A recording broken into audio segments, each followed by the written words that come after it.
Night owls, what is the creepiest thing happened to you when everyone else was sleeping?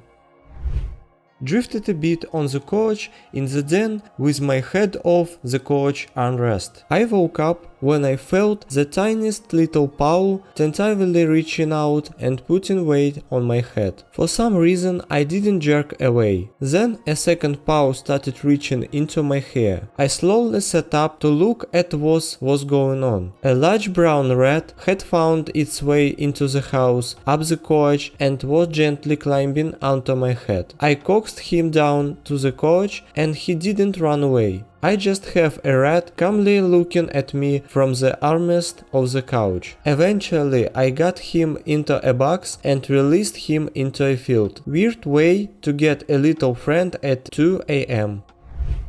Someone tried to open the front door of the house that I'm staying at. It was around 2-3 a.m. and sometimes people in the house forget to lock. Safe to say, I could not sleep the whole night. I used to clean movie theaters. Our shifts would start at 2 a.m. On a slow weekday night, I decided to go out and pick up the trash in the parking lot around 4 or 5 a.m. The theater was also next to a super busy road, so people passing by could see into the parking lot clear as day. I had headphones in and a grabby thing in my hand to pick up grass stuff, when I suddenly get a call from my boss, who is inside the building. She tells me she just saw a truck pull into the parking lot on the opposite side where I was, and we weren't expecting any vendors today. As she says this, the truck pulls up next to me and stops as the man starts to open his door. There was a clear moment when he started to lean out and then saw that I was on a phone call. I had my screen facing him because I was talking to my boss through the headphones, and the grabby thing over my shoulder like a baseball bat. He sees my hands, then look up at me and says, "Looks like it might snow today." Then closes his door and drives off. I'm 100% sure if my boss didn't call me, that man would have tried to grab me into his truck. I then warned everyone that no one should do the parking lot garbage until it's light out and to always be on alert.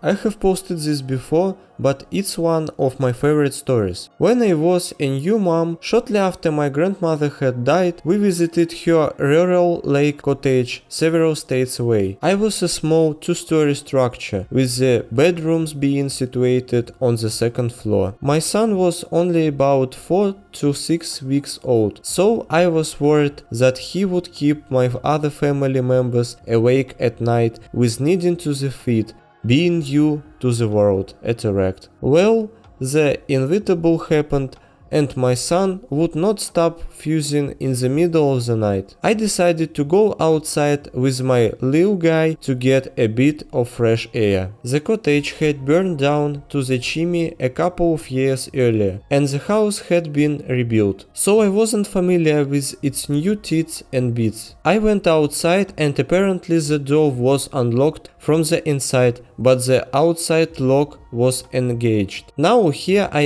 am, in the middle of pretty much no weather, locked out of the house at 3 a.m. with a newborn. I knocked on and tried the door again and again and could not get it to open. I even threw pebbles and then rocks at my husband's window, to no avail. As I sat outside the door, my back leaning against it, about to lose it completely, I heard a click. The door was unlocked. The door that I had tried dozens and dozens of times to open simply unlocked. Everyone was still soundly asleep and didn't recall hearing any noises at all in the morning. The door had a window and I could see the entirety of the bottom floor through it. No one was there, but it unlocked for me.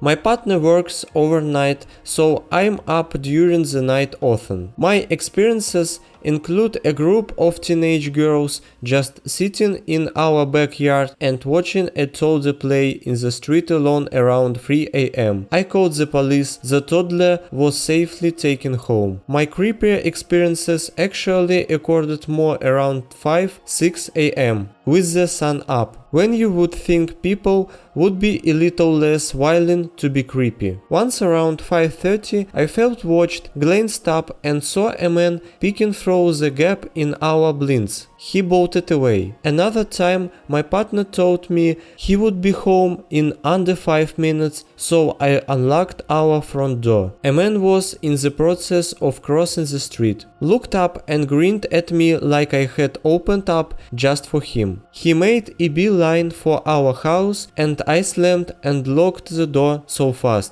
Definitely a different man than blind picker.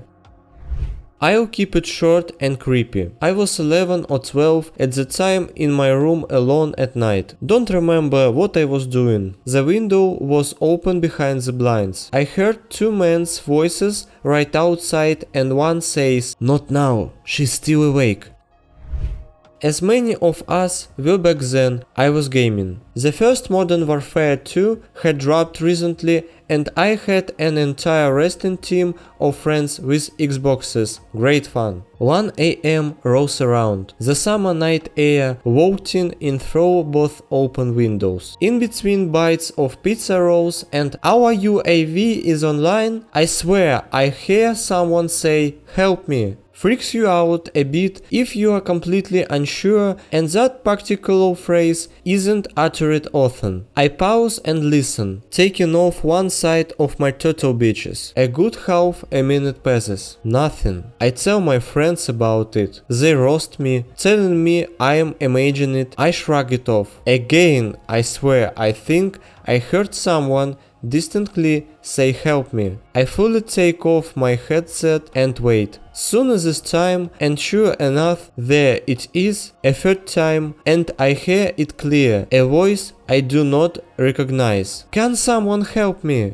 Bone-chilling desperation in their voice. The bottom level of the house which I'm playing in is below grade, with the windows maybe a foot above the soil outside. Below the deck. I'm 3 feet from that window, feeling my teenage soul leave my body in fear. I run upstairs in a panic and in from my parents. Dressed in bedwear and armed with the airsoft gun, we investigate. An elderly woman with dementia got lost a few hours before and had wandered into our backyard, fell and became delirious. We called the police and she was taken to the hospital, confused but unharmed. Glad to have helped her that day. Also glad to prove my entire team wrong. Felt nice.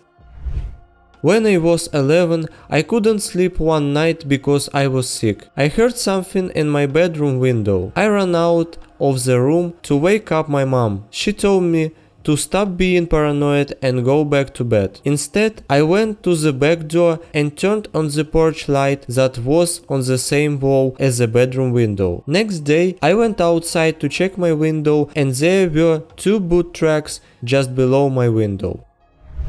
There have been a few times over the past few months when it sounded for all the world like someone was walking around on the roof. I figured to begin with it was tree branches in the wind, but most of the time it happened it simply wasn't windy. I know it's nothing in the attic because the attic is so filed the insulation is impossible to enter. I figure it probably is wind too high up for me to see through the window or else the raccoons climbing up on the roof for some reason. We have signed like 4 fucking raccoons in the area. But damned if it doesn't sound like horrors. Naturally, I have told the kids it is the devil, so they salted all the windowsills.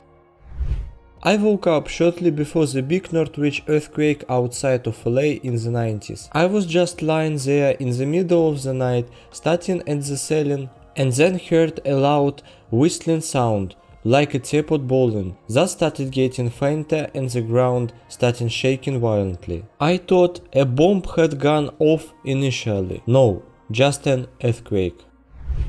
I was up late in the living room of my parents' house written a paper for school. My boyfriend at the time was living with us in a room of the living room and down at the end of a hallway. Closest to the door into the living room from said hallway was a bathroom and another bedroom. So, I am reading this paper and I look away from it a bit to take a mental break. It's like 2 AM at the point, I think. Some motion catches my eye, so I glance up at the door leading into the hallway and I see a face peeking partially toward the doorway from the hall, and then the person runs fast and jumps behind the love seat next to me. So I'm thinking, oh, that's my boyfriend trying to scare me, because he knows I am up late and distracted. I get up and peek behind the love seat saying, haha, really funny, but I saw you. Nobody was there. So I stand there, puzzled a minute like, where could he have gone without me seeing? And then I hear his bedroom door open